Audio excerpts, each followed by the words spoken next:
आज मैं आपको घर की वायरिंग में जो ज़रूरी चीज़ें होती हैं उसके बारे में बताऊंगा कि घर की वायरिंग में अगर आप घर की वायरिंग करेंगे तो उसके लिए क्या क्या चीज़ें आपको ज़रूरत की होती हैं और क्या क्या चीज़ें इंजीनियरिंग रूल के हिसाब से आपको सावधानी देने की ज़रूरत पड़ती है।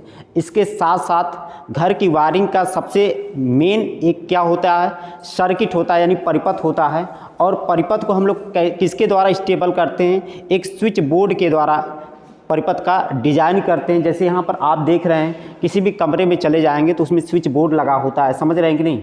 इस पर स्विचेज लगे होते हैं, सॉकेट आउटलेट लगे होते हैं। इसके द्वारा हम लोग क्या करते हैं, लोड को ऑपरेट करते हैं। तो आज आपको स्विच बोर्ड कैसे बनाते हैं इसका भी ढंग बताया जाएगा, समझ रहे हैं कि नहीं। यानी स्विच बोर्ड का डिज़ाइन हम लोग कैसे करते हैं। तो स्विच बोर्ड का डिज़ाइन करने से पहले थोड़ी थोड़ी चीज़ें मैं आपको कुछ बेसिक चीज़ें बता दूं। जैसे बाबू, वोल्टेज क्या होता है, करंट क्या होता है, रेजिस्टेंस क्या होता है, लोड क्या होता है। ये 4-5 चीज़ें इंपॉर्टेंट होती हैं, समझ रहे हैं कि नहीं। तो वोल्टेज, करंट या रेजिस्टेंस या लोड क्या होता है, ये सबको आना चाहिए, ठीक है। तो सबसे पहले जैसे मैं आपको बताऊं कि लोड को हम लोग क्या कहते हैं, लोड, इसको हम लोग हिंदी में क्या कहते हैं, भार कहते हैं। इसको हम लोग क्या कहते हैं, लोड को भार कहते हैं। अब लोड, आप लोड से क्या समझ रहे हैं, जैसे ये हमारा पंखा है, समझ रहे हैं कि नहीं। यह हम जब भी परिपथ पर लगाते हैं तो एक लोड की तरह काम करता है। अगर हमारे पास ट्यूबलाइट है तो ये भी किस तरह से काम करता है, एक लोड की तरह काम करता है, समझ रहे हैं कि नहीं। तो ये लोड जो होते हैं ये हमारे अलग अलग तरीके के हो सकते हैं, समझ रहे हैं कि नहीं। आपके घर का लोड हो सकता है, समझ रहे हैं, आपके गांव मोहल्ले का लोड हो सकता है, एक किसी पर्टिकुलर एरिया का लोड हो सकता है, किसी शहर का लोड हो सकता है, समझ रहे हैं कि नहीं। तो थोड़ा आप लोगों को फीडबैक भी देना है, समझ रहे हैं इस चीज़ को। तो ये लोड कहीं का भी हो सकता है। तो इस लोड के बारे में जब भी बात की जाएगी तो लोड का मतलब किससे होता है, भार से। और भार की जो यूनिट होती है, इकाई होती है, वह क्या होती है, वाट होती है। इसकी इकाई क्या होती है, वाट होती है। जब भी हम लोग लोड को लिखते हैं तो वाट में लिखते हैं या क्या लिखते हैं, फिर किलोवाट में लिखते हैं। किस में लिखते हैं, किलोवाट में। ये किसके लोड की बात की जा रही है, जो हमारे इलेक्ट्रिकल लोड होते हैं उस लोड की बात कही जा रही है, समझ रहे। इलेक्ट्रिकल लोड, समझ रहे। इलेक्ट्रिकल लोड का मतलब जैसे आपका फ्रिज हो गया, कूलर हो गया, पंखा हो गया, गीजर हो गया, एसी हो गया, चाहे डोमेस्टिक अप्लायंस में कोई भी आप इलेक्ट्रिकल इक्विपमेंट प्रयोग में लाते हैं, उसके लोड की हम लोग बात कर रहे हैं, उसके भार की बात कर रहे हैं। यहाँ तक समझ में आ रहा है, बातें समझ में आ रही है कि नहीं। तो थोड़ा और स्लो बोले कि समझ में आए, ऐसा नहीं मैं बोलते चले जाऊँ आप लोगों को समझ में ना आए। चेहरा नहीं देखना हमारा, समझ रहे हैं कि नहीं। सुनने के साथ साथ ध्यान भी देना है कि क्या चीज़ें बताई जा रही हैं। यहाँ कोई मूवीज नहीं चल रही है कि हम बोल रहे हैं हमारे तरफ बहुत गौर से ध्यान से देख रहे हो, ध्यानपूर्वक। हमारे तरफ ध्यान से नहीं देखोगे तभी कोई बात नहीं, लेकिन तो जो चीज़ें बताई जा रही है, बोली जा रही है, उसको भी समझना है। तो लोड का मतलब हम आपको बताएं कि जो हमारे घर का लोड होता है, समझ रहे हैं, किसी गांव मोहल्ले का लोड हो सकता है, किसी शहर का लोड हो सकता है। और इसकी अभी तक आपको बताया क्या कि यूनिट क्या होती है, वाट होती है। और बड़ी यूनिट में आप लोग क्या लिखते हैं, किलोवाट लिखते हैं, समझ रहे हैं कि नहीं। अब ये वाट हर जगह आपको लिखा हुआ मिल जाएगा। आप बल्ब खरीद कर लाइए तो वो कितने वाट का है उस पर लिखा रहेगा, 50 वाट, 100 वाट, 200 वाट, समझ रहे हैं कि नहीं। ये आपको मिल जाएगा। दूसरी चीज़ कि ये पंखा, इसके नेम प्लेट पर आप देखेंगे तो ये पंखा कितने वाट का है, इस पर माने जो भी चीज़ जलती है और जो चीज़ चलती है वो क्या करती है, उसकी कुछ पावर होती है, समझ रहे हैं। उसकी क्या होती है, पावर। और पावर को ही हम लोग क्या कहते हैं, लोड कहते हैं, भार कहते हैं। कितना पावर वो लेगी, समझ रहे। तो ये हमारे लोड के हिसाब से ही हम लोग परिपथ का डिजाइन करते हैं। परिपथ का मतलब समझ रहे हैं, परिपथ माने एक ऐसा पथ जिससे होकर हमारी क्या हो, इलेक्ट्रिक करंट फ्लो करे, उसे हम लोग क्या कहते हैं, परिपथ कहते हैं। और इंग्लिश में क्या कहते हैं, सर्किट कहते हैं उसको। इंग्लिश में सर्किट कहते हैं और हिंदी में क्या कहते हैं, परिपथ। माने ऐसा पथ जिसके थ्रू हमारा करंट फ्लो करे उसको हम लोग क्या कहते हैं, परिपथ कहते हैं। तो हम लोग परिपथ का जब भी डिजाइन करते हैं तो उसके लिए हमें ज़रूरत होती है कि लोड के बारे में हमको जानकारी हो। तो जब हम लोड के बारे में अगर हमको जानकारी रहेगी तो उसी हिसाब से हम लोग किसका चुनाव करेंगे, कंडक्टर का। यानी लोड के हिसाब से हम लोग किसका चुनाव करेंगे, कंडक्टर। कंडक्टर का मतलब क्या होता है बाबू, चालक। कंडक्टर का मतलब क्या होता है, चालक। चालक क्या होता है, जिसमें धारा प्रवाह होता है, यानी ऐसे पदार्थ जिसमें धारा आसानी से प्रवाहित हो, धारा आसानी से फ्लो करे, उसको हम लोग क्या कहते हैं, चालक कहते हैं। यानी चालक पदार्थ भी कहते हैं, यानी कंडक्टिंग मटेरियल कहते हैं। इस चीज़ को समझ रहे हैं। तो जो भी हम लोग चालक का प्रयोग करेंगे वह किसके हिसाब से करेंगे, लोड के हिसाब से। तो चालक में हम लोग किस किस मटेरियल का प्रयोग चालक के रूप में करते हैं। सामान्य रूप से आप देखे होंगे कि एल्युमिनियम का हम लोग वायर यूज करते हैं, या तो किसका प्रयोग करते हैं, कापर का करते हैं। समझ रहे हैं कि नहीं, एल्युमिनियम का करते हैं या तो कापर का करते हैं। तो जब भी हम लोग परिपथ की डिजाइन करते हैं, यानी परिपथ की जब भी हम लोग डिजाइन करते हैं, परिपथ का मतलब क्या होता है, इंग्लिश में इसको हम लोग क्या कहते हैं, सर्किट कहते हैं। समझ रहे हैं। तो परिपथ हमारे लिए दो तरह से बन जाते हैं, दो तरह के हम लोग परिपथ का डिजाइन करते हैं। एक हमारा लाइट फैन सर्किट होता है, और सर्किट को हम लोग CKT शॉर्ट में लिखेंगे। समझ रहे हैं कि नहीं, इंग्लिश में सर्किट कहेंगे और इस तरह से शॉर्ट में आप लिखेंगे CKT। CKT का मतलब सर्किट। और हमारा एक होता है पावर परिपथ, यानी CKT, पावर परिपथ। हमारे परिपथ कितने तरह से होते हैं बाबू, दो तरह के होते हैं, एक लाइट फैन सर्किट, दूसरा पावर सर्किट। समझ रहे हैं कि नहीं, यानी प्रकाश पंखा परिपथ और दूसरा हमारा क्या होता है, पावर परिपथ। समझ रहे हैं कि नहीं। तो जो हमारे प्रकाश पंखा परिपथ होते हैं, उस परिपथ पर हम लोग पंखे को या कोई भी प्रकाश देने वाले उपकरण को लगा सकते हैं। समझ रहे हैं कि नहीं। लाइट फैन सर्किट का हम लोग इंजीनियरिंग रूल के हिसाब से अलग परिपथ बनाते हैं, और पावर परिपथ हम लोग क्या करते हैं, अलग बनाते हैं। पावर परिपथ में क्या होता है, इसमें हम लोग पावर की जो भी डिवाइसेज होती है उसको लगाते हैं, उसको कनेक्ट करते हैं और उसी को क्या करते हैं, जोड़ते हैं। तो पावर डिवाइसेज क्या होती है आपको पता है। पावर डिवाइसेज का मतलब जो हैवी पावर की होती हैं। पावर का मतलब क्या होता है बाबू, वाट से, उसके भार से। जिसका भार अधिक होगा उसकी पावर क्या होगी, अधिक होगी। तो जैसे आपको मैं कुछ पावर डिवाइसेस का नाम बताऊं, जैसे आप फ्रिज देखे हैं, कूलर देखे हैं, हीटर देखे हैं, गीजर देखे हैं, इलेक्ट्रिक ओवन देखे हैं। जो ज़्यादा करंट लेती है वो क्या होती हैं, जिनकी वाटेज रेटिंग अधिक होती है, वो हमारे क्या होती है, पावर लोड के अंतर्गत आते हैं। वो क्या होते हैं, पावर लोड के अंतर्गत आते हैं, जो ज़्यादा करंट लेते हैं, जिनकी वाटेज रेटिंग क्या होती है, अधिक होती है। तो ऐसे उपकरण कौन कौन से होते हैं, जैसे आप देखेंगे कि आपके पास प्रेस है, तो प्रेस कम से कम 800 वाट, 900 वाट, 1000 वाट के आते हैं, उससे कम के नहीं आते। लेकिन तो ये बल्ब और पंखा मैक्सिमम 100 वाट तक आते हैं। समझ रहे हैं कि नहीं। तो हमको जब भी जैसे प्रेस लगाना हो, हीटर लगाना हो, कूलर चलाना हो, फ्रिज चलाना हो, तो उसको अगर आप घर पर सभी लोग तार वार देखे होंगे, पतली जिस तार से हमारा लाइट फैन चल रहा है, उस तार पर हम लोग पावर लोड को लगा देंगे तो वह जल जाएगा। क्या हो जाएगा, तार क्या हो जाएगा, आपका जल जाएगा। डिवाइस नहीं आपकी जलेगी, उपकरण आपका नहीं जलेगा। जो आपने कंडक्टर यूज किया है, प्रयोग में लाया, वह जल जाएगा, क्योंकि आपने लोड के हिसाब से वहाँ पर कंडक्टर नहीं लगाया है। समझ रहे हैं कि नहीं। तो ये भी ज़रूरी होता है कि लोड पहले आप देखिए कितना आपके घर का लोड है, उसी हिसाब से कंडक्टर का चुनाव करेंगे। और कंडक्टर भी अलग अलग साइज़ में आते हैं। कंडक्टर भी क्या होते हैं, अलग अलग साइज़ में आते हैं, अकॉर्डिंग टू लोड के हिसाब से हम लोग कंडक्टर का चुनाव करते हैं, और अलग अलग साइज़ के हमारे कंडक्टर आते हैं। तो लाइट फैन सर्किट और पावर सर्किट में मिनिमम हम लोग किस रेंज का हम लोग कंडक्टर यूज करते हैं। जैसे अगर हम लोग बात करें एल्युमिनियम के लिए, तो 1.5 mm स्क्वायर का अगर हम लोग एल्युमिनियम कंडक्टर यूज कर रहे हैं, तो इससे कम माप का हम लोग लाइट फैन सर्किट में कंडक्टर यूज नहीं करेंगे, प्रयोग में नहीं लाएंगे। समझ रहे हैं कि नहीं। और यह जो 1.5 mm का एल्युमिनियम कंडक्टर होगा, यह जो होगा 5 एम्पियर तक की करंट को आसानी से क्या कर सकता है, करंट को आसानी से वहन कर सकता है, आसानी से वहन कर सकता है। समझ रहे हैं कि नहीं?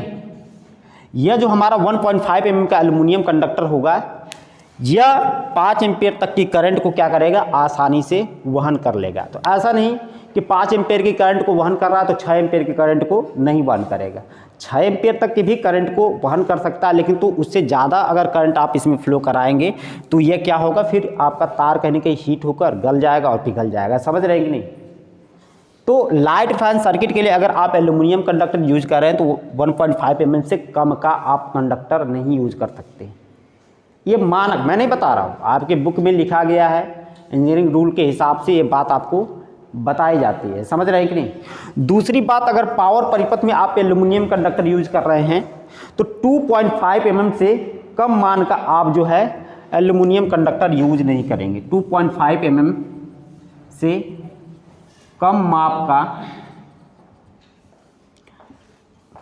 आ जाइए,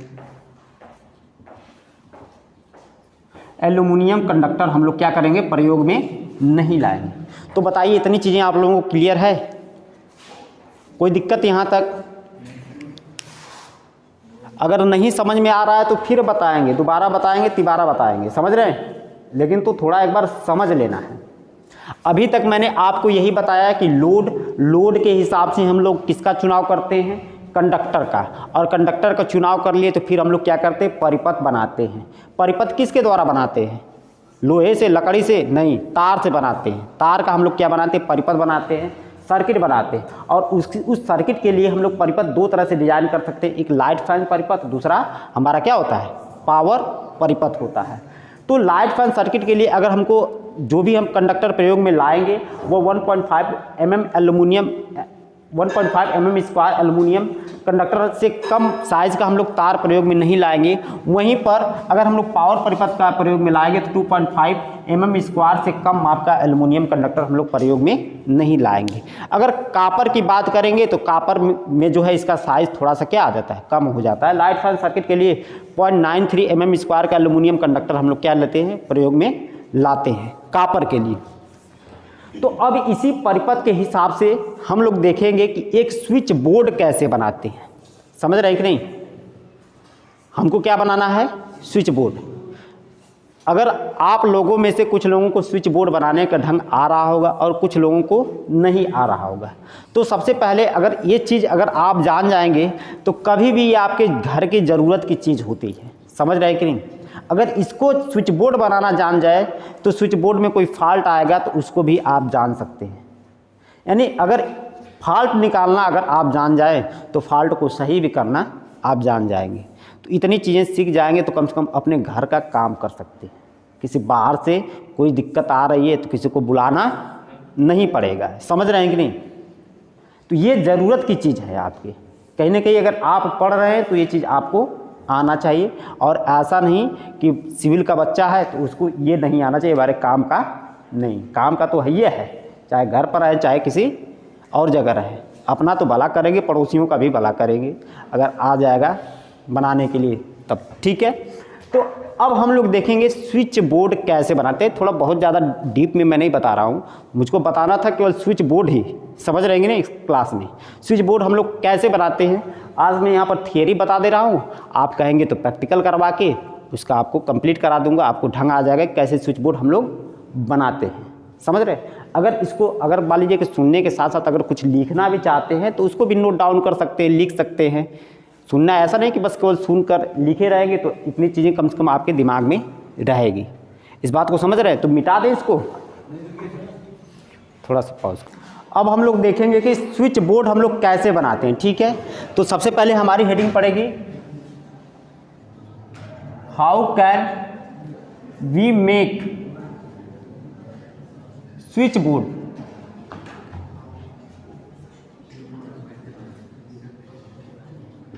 स्विच बोर्ड हम लोग कैसे बनाते हैं, समझ रहे हैं कि नहीं? यानी स्विच बोर्ड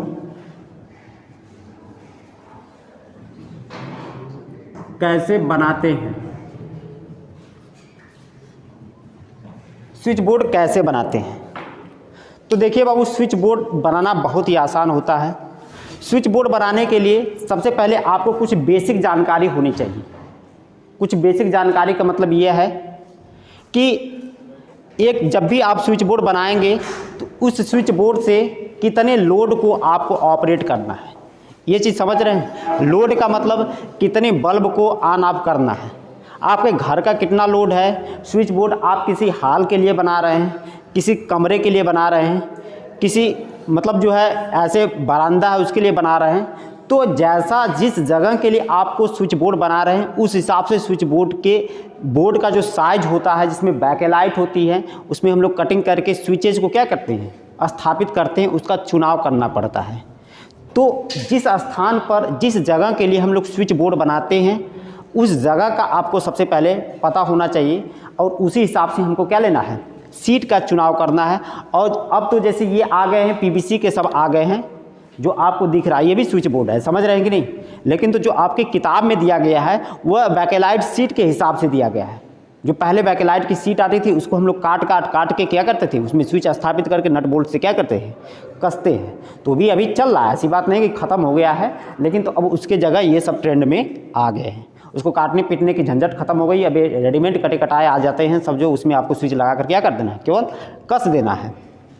तो स्विच बोर्ड बनाने के लिए सबसे पहले आपको स्विच का मतलब किस स्थान पर स्विच बोर्ड लगाना है, उस स्थान पर कितना लोड है। तो स्विच बोर्ड बनाने के लिए सबसे पहले आपको लोड या आप कह सकते पॉइंट का पता करें, कितने पॉइंट है। अब बाबू पॉइंट क्या होता है, जैसे पॉइंट क्या होता है, एक चीज आप ध्यान में देंगे कि जो हमारे बल्ब होते हैं, जो हमारे फैन होते हैं और जो हमारे सॉकेट, ऐसे लिख लीजिए, सॉकेट आउटलेट होते हैं, सॉकेट आउटलेट जो होते हैं वह ये सभी के सभी क्या होते, एक पॉइंट की तरह काम करते हैं। इसे समझ रहे हैं।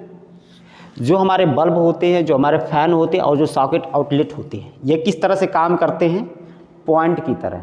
जैसे अगर आपने बल्ब 4 लगा दिया, फैन भी 4 लगा दिया और 2 सॉकेट आउटलेट लगा दिए, समझ रहे हैं कि नहीं, तो टोटल कितने पॉइंट हो गए, 10 पॉइंट हो गए, समझ रहे हैं कि नहीं।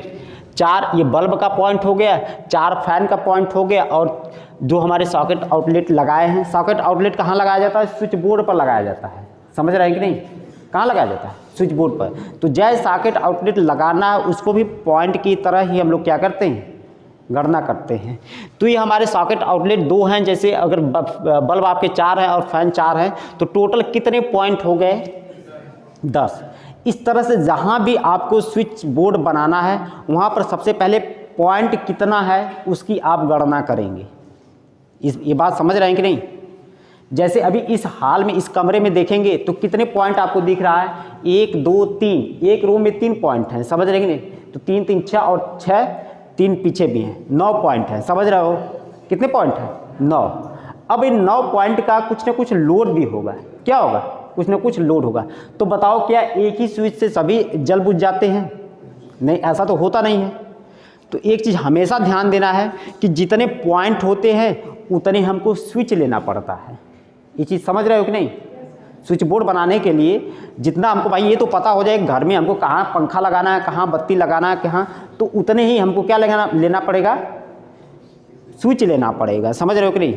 तो जितने पॉइंट होते हैं उतने ही हमको क्या लेना पड़ता है, स्विच लेना पड़ता है। और स्विच क्या होता है, स्विच एक ऐसा इलेक्ट्रिकल डिवाइस होता है जिसके द्वारा हम लोग मैनुअली का मतलब हाथ से परिपथ को ओपन और क्लोज करते हैं, यह स्विच की परिभाषा होती है, समझ रहे हैं कि नहीं। ये स्विच क्या है, स्विच एक ऐसा इलेक्ट्रिकल डिवाइस है जिसके द्वारा हम लोग मैनुअली का मतलब हाथ से या किसी और माध्यम से करते हैं। और मैनुअली के जगह अगर हम लोग शब्द यूज करें ऑटोमेटिकली, समझ रहे हो कि नहीं, माने स्वतः ही क्या करे, सर्किट को ओपन और क्लोज करे, तो ये अलग बात हो जाती है। और मैनुअली मीन्स हाथ से हम लोग क्या करें, सर्किट को ओपन और क्लोज करें, तो ये अलग बात हो जाती है। समझ रहे हैं कि नहीं? तो जो स्विच होता है उसके द्वारा मैनुअली माने हाथ से हम लोग क्या करते हैं, सर्किट को ओपन और क्लोज करते हैं। ये स्विच का काम होता है।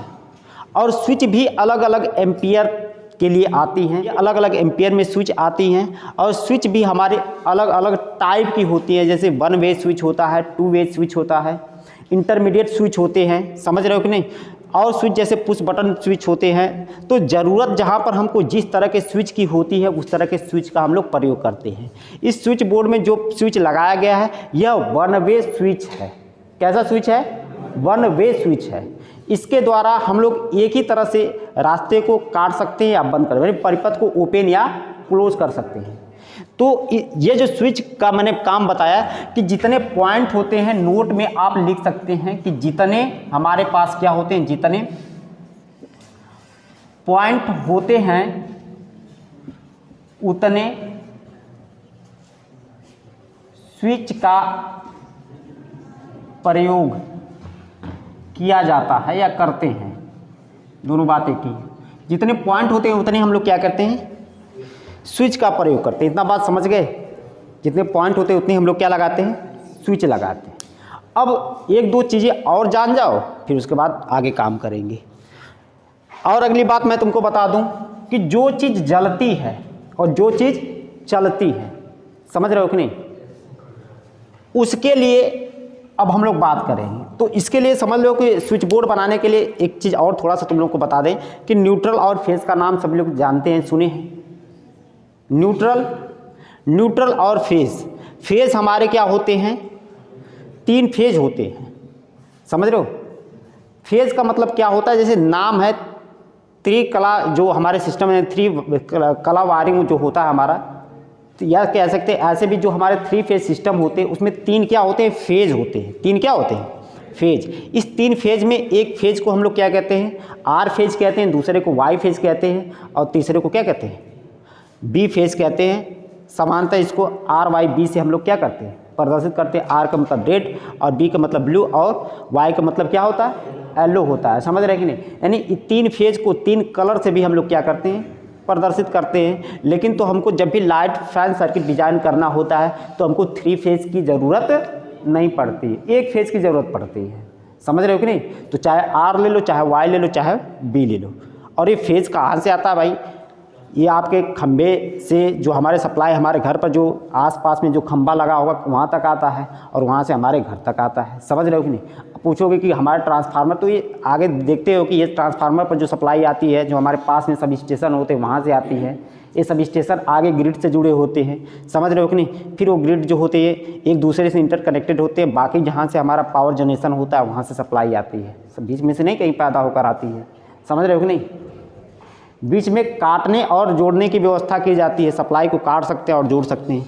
लेकिन तो जहाँ हमारे बिजली पैदा होती है, मेन सप्लाई का सोर्स क्या होता है, वही होता है, वहीं से हमारी बिजली आती है।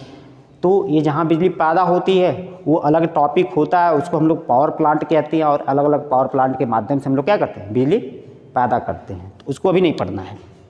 तो फेज समझ में आ गया। न्यूट्रल क्या होता है? न्यूट्रल बाबू ये होता है कि न्यूट्रल, समझ लीजिए कि एक फेज और एक न्यूट्रल के बीच में क्या संबंध होता है ये भी थोड़ा जान लो। न्यूट्रल पर जो हमारा पोटेंशियल होता है, जो विभवांतर होता है या जो विभव होता है वो क्या होता है, 0 होता है। न्यूट्रल, जैसे 2 तार गया है, एक हमारा फेज है, दूसरा क्या है, न्यूट्रल है।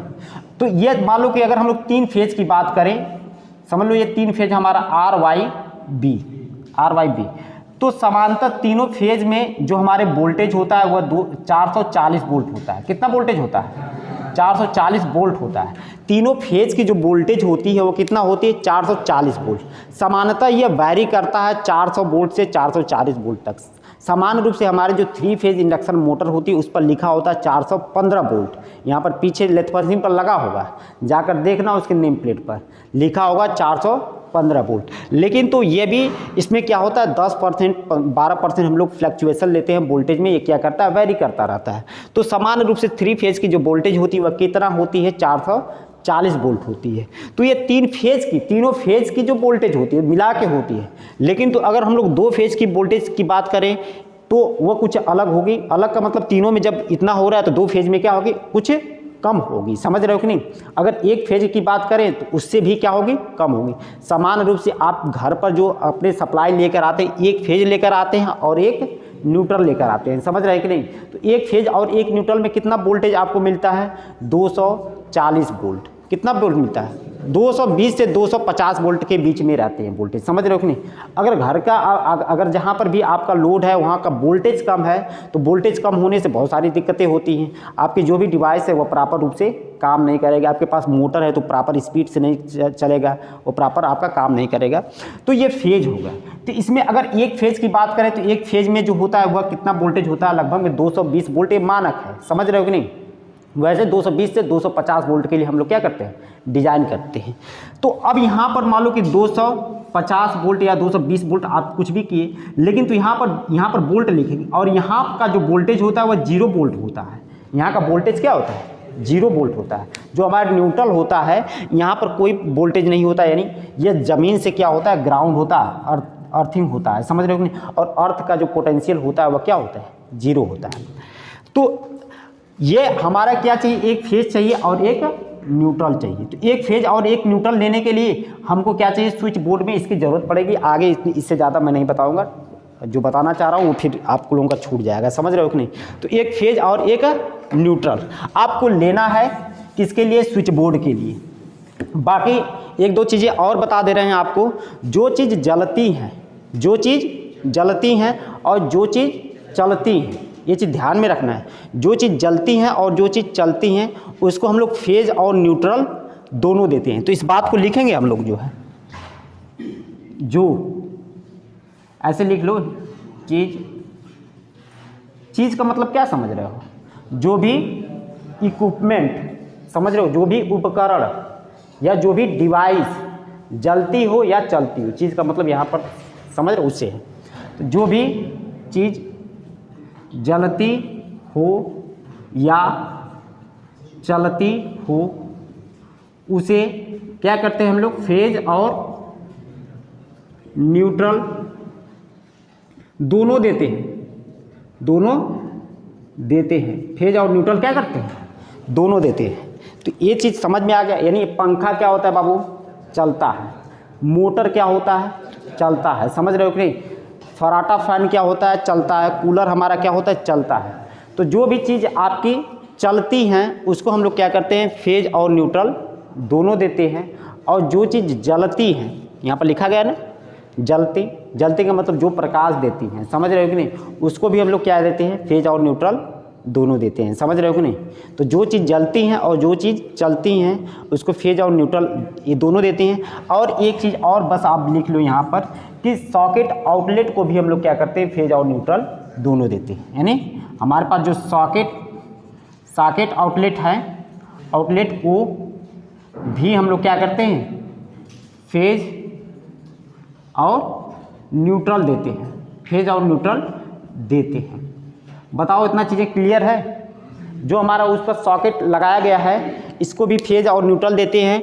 और अगर पंखा जल रहा, किसी भी प्रकार की लाइट अगर जल रही है, आपको जो इंडिकेटर, आप जो है इंडिकेटर लिए हैं कह रहा है, टेस्टर लिए रहते हैं कि नहीं अपने पास में, उसमें एक नियॉन लैंप होता है वो भी जलता है। उसको भी क्या चाहिए, फेज और न्यूट्रल चाहिए। उसको भी क्या चाहिए, फेज और न्यूट्रल चाहिए। उसके बाद अगर हम लोग बात करें तो जैसे अगर मान लीजिए कि कोई भी चीज़ जल रही है, जैसे आपके घर में चाहे छोटी लाइट हो चाहे बड़ी लाइट हो, बड़ी से बड़ी लाइट और छोटी से छोटी लाइट जो प्रकाश देती है उसको फेज और न्यूट्रल दोनों चाहिए। तो इतनी चीज़ें आपको ज़रूरत की है, इतना लिख लीजिए। अब इसके बाद जस्ट ही हम लोग क्या करेंगे, स्विच बोर्ड बनाएंगे।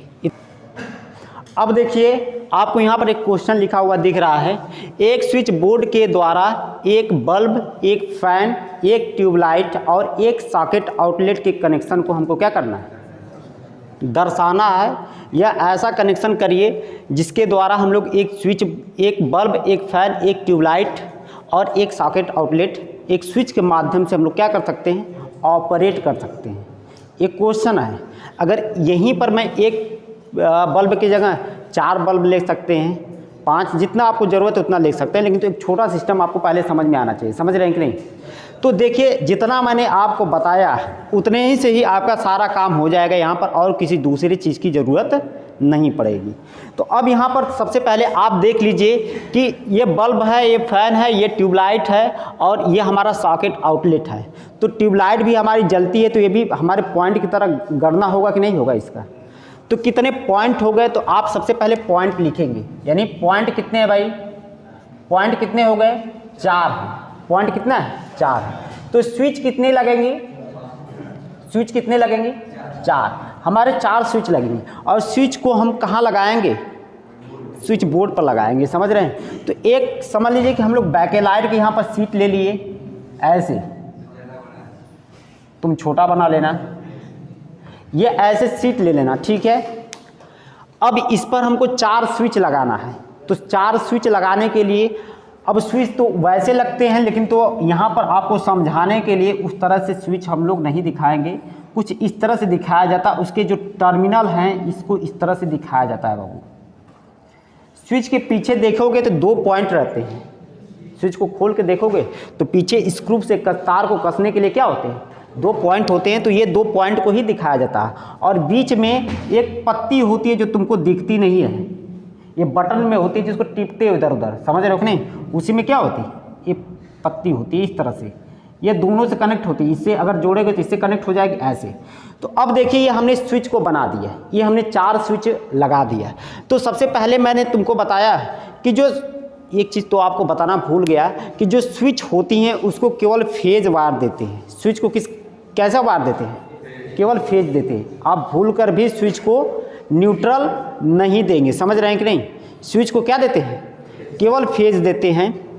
तो ये हमारे जो स्विच है इसको हम लोग क्या देंगे, फेज बार। तो फेज बार कहाँ से आता है भाई, कंड्यूट पाइप से लेकर आते हैं। जैसे एक कंड्यूट पाइप आया, इसमें एक फेज बार इसके लिए आया होगा, इस स्विच बोर्ड के लिए। बाकी अगर आपको कंड्यूट पाइप नहीं लगाए हैं तो कहीं से भी फेज बार दे सकते हैं। समझ रहे हैं कि नहीं? तो यहाँ पर आपको इस स्विच, ये जितने भी स्विच हैं इसको हमको फेज बार देना है। तो फेज बार देने के लिए हमको क्या करना पड़ेगा, सबसे पहले सभी स्विच को हम लोग क्या कर देंगे, फेज देंगे। तो मान लो कि हमने यहाँ से एक फेज लिया, ये क्या लिया, फेज का तार लिया और वैसे लेकर गए और इस पॉइंट को हमने दे दिया, इसके पहले पॉइंट को हमने क्या कर दिया, फेज दे दिया। तो इसको भी चाहिए, इसको भी चाहिए, इसको भी चाहिए, सबके एक एक पॉइंट को हम लोग क्या करेंगे, फेज से जोड़ देंगे। यानी इसका फिर तार उठाएंगे, इसमें जोड़ देंगे, फिर इसका ये तार उठाएंगे, इसमें जोड़ देंगे, फिर इसका ये तार उठाएंगे, इतना जोड़ देंगे। बाकी आपके स्विच बोर्ड पर यहाँ पर 4 स्विच दिखाई दे रही हैं। जितने भी स्विच रहेंगे उस सब के एक एक टर्मिनल को हम लोग किससे जोड़ देंगे, फेज बार से। समझ रहे हैं कि नहीं? और दूसरा ये टर्मिनल जो दिख रहा है इसको हमको उसको सप्लाई देना है जिसको ऑपरेट करना है, जिसको ऑन ऑफ करना है। समझ रहे हैं कि नहीं? यानी बल्ब को ऑन ऑफ करना है तो इसका दूसरा वाला तार बल्ब को ले जाकर देंगे। अगर फैन को ऑन ऑफ करना है तो इसका दूसरा वाला तार फैन को देंगे। ट्यूबलाइट को ऑन ऑफ करना है तो इसका दूसरा वाला तार जो है, दूसरा वाला पॉइंट ट्यूबलाइट को देंगे। तो इतना बातें समझ रहे हैं? तो अब देखिए ये हमारे 4 स्विच हो गई। बाकी हमको लगाना है क्या, एक सॉकेट आउटलेट लगाना है। क्या लगाना है, जब लगाया गया है स्विच बोर्ड पर हमको सॉकेट भी लगाना है। तो सॉकेट हमारा कहाँ लगेगा भाई, इसी स्विच बोर्ड पर लगेगा। तो सॉकेट यहाँ पर आपको 3 पिन सॉकेट दिखा दिया। और पंखे को सप्लाई देने के लिए हमको किसकी ज़रूरत पड़ती है, रेगुलेटर की।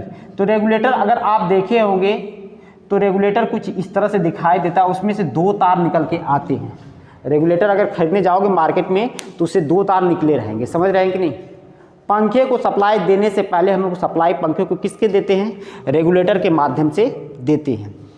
और रेगुलेटर का काम क्या होता है, पंखे को रेगुलेट करना। यानी पंखा क्या काम करता है, चलता नहीं, स्पीड को उसको क्या करना है, इस रेगुलेटर के माध्यम से हम लोग क्या करना, रेगुलेट करना है। तो ये सब सारी चीज़ें हमारे कहाँ रहेंगी, स्विच बोर्ड पर रहेंगी। बाकी अगर आपको बल्ब लगाना है तो बल्ब का सिंबल बाबू ऐसे होता है, ट्यूबलाइट का सिंबल ऐसे होता है और फैन का सिंबल क्या होता है, ऐसे होता है। तो 3 पॉइंट तो यहाँ हो गए, 1 पॉइंट हमारा सॉकेट आउटलेट स्विच बोर्ड पर हो गया। समझ रहे हैं कि नहीं? तो जितने पॉइंट है सबको सबसे पहले हमें क्या देना है, फेज देना है।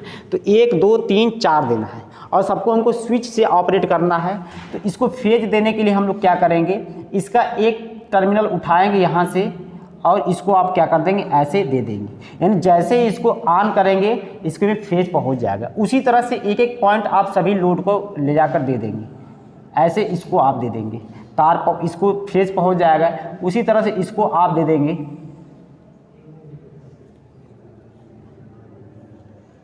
ऐसे इसके लिए इसके लिए फेज पहुंच जाएगा। अब ये पंखा है, पंखे को अगर आपको सप्लाई देना है तो किसके माध्यम से देंगे? रेगुलेटर के माध्यम से देंगे। समझ रहे हैं इस बात को? रेगुलेटर के थ्रू आपको किस में जाएगी? पंखा को। अब ये जितने पॉइंट से सबको आपने फेज बार दे दिया है, क्या दे दिया है? फेज से कनेक्ट कर दिया। अब इसमें सबको क्या ज़रूरत है? अभी कोई चीज़ चलेगी नहीं। कब चलेगी? जब सबको न्यूट्रल जोड़ देंगे, सबको न्यूट्रल दे देंगे तब चलेगी। तो न्यूट्रल किसको किसको चाहिए? ये जो चीज़ जलती हैं और जो चीज़ चलती हैं और जो हमारे सॉकेट आउटलेट होते हैं, इसी को क्या चाहिए? न्यूट्रल चाहिए। तो न्यूट्रल आप कहाँ से देंगे भाई? न्यूट्रल जैसे यहाँ से आपने फेज दे दिया, तो अगर थोड़ी सी सुविधा के लिए मैं आपको न्यूट्रल इधर से लेकर आ रहा हूँ। न्यूट्रल और फेज एक ही जगह से जाते हैं, लेकिन तार फिर ऐसे घुमाकर ऐसे ऐसे लेकर जाना पड़ेगा, और ऊपर से लेकर आएंगे तो कोई इसमें बहुत ज़्यादा दिक्कत नहीं होगी। इस पॉइंट को आप न्यूट्रल देंगे, फिर यहीं से क्या करेंगे? तार को उठाएंगे, फिर यहाँ पर लेकर जाएंगे और बल्ब को देंगे, और बल्ब से फिर तार को उठाएंगे, फिर किसको देंगे? ट्यूबलाइट को देंगे, फिर यहीं से तार को उठाएंगे, फिर किसको लास्ट में ले जाकर दे देंगे? फैन को दे देंगे। ये सबको न्यूट्रल मिल गया। सबको क्या मिल गया? न्यूट्रल मिल गया। अब ऐसे अगर आप देखेंगे तो ये आपका जो स्विच बोर्ड बन के तैयार हुआ है, ये आपका स्विच बोर्ड जो बन के तैयार हुआ है, ये अब सही है। यानी अगर आपकी लाइन चालू है, सप्लाई चालू है, तो जैसे ही इस स्विच को ऑन करेंगे, इसमें फेज मिल जाएगा और इधर से क्या आएगा? न्यूट्रल आएगा। अब इसमें कोई भी चीज़ प्लग करेंगे, कोई चीज़ लगाएंगे तो क्या करेगी? काम करेगी। जैसे मोबाइल चार्जर लगा के मोबाइल चार्ज करेंगे तो ये क्या करेगा? आपकी काम करेगी। उसी तरह से जैसे ही इस स्विच को ऑन करेंगे, यह आपका बल्ब जलेगा, और उसी तरह से अगर इस स्विच को ऑन करेंगे तो ये ट्यूबलाइट जलेगी, और नेक्स्ट अगर आप नेक्स्ट स्विच को ऑन करेंगे तो ये हमारा पंखा क्या होगा? ऑपरेट होगा।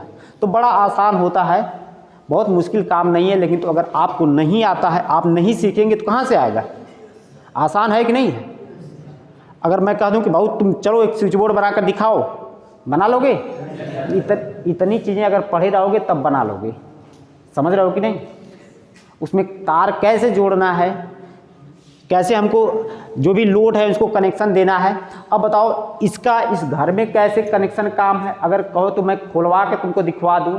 यहाँ से एक तार इसके लिए आया होगा, फिर यहीं से एक तार इसके लिए आया होगा, यहीं से एक तार उस कंड्यूट पाइप के माध्यम से उसमें गया होगा। समझ रहे हो कि नहीं? और न्यूट्रल सबको क्या किया जाता है? ऐसे दिया जाता है। देखो वायरिंग दो तरह से होती है। वायरिंग कितने तरह से होती है? दो तरह से। एक वायरिंग जो होती है लूप इन मेथड होता है, और दूसरा जंक्शन बॉक्स मेथड होता है। समझ रहे हो कि नहीं? वायरिंग का जो तरीका होता है, वायरिंग जो हम लोग करते हैं वो दो तरह से करते हैं। एक हमारा होता है loop in method. Loop in method से हम लोग वायरिंग करते हैं। दूसरा हम लोग करते हैं जंक्शन बॉक्स मेथड। दो तरह से हम लोग क्या करते हैं? वायरिंग करते हैं। तो लूप इन मेथड में हम लोग बस ये काम करते हैं कि तार को हम लोग काटते नहीं हैं। तार को हम लोग क्या करते हैं? काटते नहीं है। एक ही तार को हम लोग क्या करते हैं? प्रयोग में लाते हैं, और तार की कहीं जहां आवश्यकता बिल्कुल पड़ती है वहीं पर काटते हैं, बाकी बीच में हम लोग तार को कहीं काटते नहीं है। तो उस तरह की वायरिंग को हम लोग क्या कहते हैं? लूप करते हैं। यानी लूप इन मेथड के द्वारा वो वायरिंग की गई है। और जहाँ पर हम लोग तार को जगह जगह काट के जंक्शन बॉक्स की सहायता से मतलब उसमें टर्मिनल जोड़ने के लिए व्यवस्था कर देते हैं, उसमें क्या होता है? वो वायरिंग क्या कहलाती है? जंक्शन बॉक्स मेथड कहलाती है। दोनों के अपने फ़ायदे होते हैं, दोनों के अपने क्या होते हैं? नुकसान होते हैं। लूप इन मेथड में एक तो तार जब काटेंगे नहीं तो तार आपका अधिक लगता है। जैसे आप यहाँ पर देखेंगे कि न्यूट्रल वाला तार यहाँ से आया, इस पॉइंट पर आया, फिर यहीं से घूम के चला गया। यहाँ तार हमको काटने की ज़रूरत नहीं पड़ती है, इंसुलेशन उस पर से छील देते हैं और वहीं से लपेट के हम लोग क्या कर देते हैं? इस पॉइंट पर कस देंगे। तो यहाँ पर तार हम काटे नहीं। समझ रहे हैं कि नहीं? तार देखो यहाँ से आया फिर यहाँ से गया, तो तार की लंबाई बढ़ जाती है। तो एक तो छोटा सा दिख रहा है, ये देखो बल्ब के लिए तार लेकर गए, फिर वही तार वापस लेकर आए, इस ट्यूबलाइट के लिए तार लेकर गए, फिर वही तार लेकर। तो ये loop in method, loop in method में तार अधिक लगता है। तार क्या होता है? अधिक लगता है। यानी यह वायरिंग थोड़ा महंगी होती है, लेकिन तो इसके अपने फ़ायदे भी होते हैं। फ़ायदे ये होते हैं कि तार में कहीं जोड़ नहीं होता है, तार में कहीं मतलब जॉइंट नहीं बनता है। और जब जॉइंट नहीं बनता है तो जॉइंट पर ही आप जानते हैं कि स्पार्किंग होती है। समझ रहे हैं कि नहीं? अगर ज्वाइंट नहीं है तो स्पार्किंग नहीं होगी या बहुत कम होगी और आपकी वायरिंग क्या होगी, टिकाऊ होगी, जल्दी उसमें फॉल्ट आएगा नहीं। तो ये जो आपका लूप इन मेथड है यह स्टेबल मतलब टिकाऊ एक तरह से होती है, इसमें ज़्यादा फॉल्ट नहीं होते हैं। और जो जंक्शन बॉक्स मेथड में, अब जैसे यहाँ पर हमको तार बचाना है तो यहाँ पर हम लोग एक 3 पॉइंट का जंक्शन बॉक्स लगा देंगे, यहीं से तार काट देंगे, एक तार नीचे लाकर यहाँ के दे देंगे, इसका कटा हुआ तार यहाँ से जोड़ देंगे, इसको आगे लेकर जाएंगे। तो इसमें क्या होगा, तार तो आपका बचेगा, लेकिन तो यहाँ पर 3 जोड़ बन गए। एक ही जंक्शन में कितने जोड़ बन गए, 3 जोड़। तो अब इसमें जोड़ की वजह से, जोड़ भाई स्क्रू नट बोल्ट से आप कसते हैं, वहाँ कभी ढीला हो गया, स्पार्किंग की वजह से हीट होकर ये तार गल जाएगा, आपका जो है वायरिंग बार बार क्या होगी, फॉल्ट करेगी। तो दोनों के अपने, इसमें आपका तार कम लगता है, जब इस मेथड से वायरिंग कराएंगे तो तार आपका कम लगेगा, थोड़ा लागत कम आती है, इसमें लागत अधिक आती है, लेकिन तो ये क्या होता है, मजबूत होता और टिकाऊ भी होता है। तो इस तरह से आप जो है एक स्विच बोर्ड का निर्धारण करेंगे। बाकी आगे की चीज़ें, जैसे हमको ये कितने तार गए हैं, देखिए आपको कुछ ज़रूरत की चीज़ें बता दें।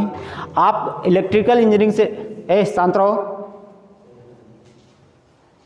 जैसे आप डिप्लोमा करके किसी कंपनी में जाएंगे तो देखेंगे कि जो कोई बिल्डिंग बन रही है, उस बिल्डिंग में जो भी मैकेनिक होगा, जो भी कारीगर होगा, उसके लिए एक ड्राइंग मिलकर आती है। एक सिविल की ड्राइंग होती है और एक क्या होती है, इलेक्ट्रिकल की ड्राइंग होती है। इलेक्ट्रिकल की ड्राइंग क्या काम करना है भाई, उसके द्वारा हमको उस पूरे बिल्डिंग में तार को लेकर जाना है। तार को क्या करना है, लेकर जाना, कनेक्शन करना है। उसमें पूरा सिस्टम बना होता है, कैसे आपको तार लेकर जाना है, किस कमरे में कितने पॉइंट लगाना है, कहाँ पर कौन सा लोड लगाना है, उसमें हर एक चीज़ मेंशन होती है। और वो चीज़ आपको इसी डिप्लोमा में सिखाई जाती है। डिप्लोमा में ही क्या की जाती है, वो सिखाई जाती है। सीखोगे तो जान जाओगे, आगे जाकर तुम भी ड्राइंग बना सकते हो कि कैसे हम लोग किसी बिल्डिंग का, किसी बहुमंजिला इमारत का या किसी भवन का हम लोग ड्राइंग बना सकते हैं। सिविल वाले सिविल की ड्राइंग जान सकते हैं, इलेक्ट्रिकल वाले इलेक्ट्रिकल की, और मैकेनिकल वाले मैकेनिकल की ड्राइंग जान सकते हैं। तो इसके लिए सबसे ज़रूरी चीज़ होता है कि आप अच्छे इंजीनियर तभी कहे जाओगे। जैसे हमको एक बहुमंजिला इमारत है जिसमें बहुत सारी बिल्डिंग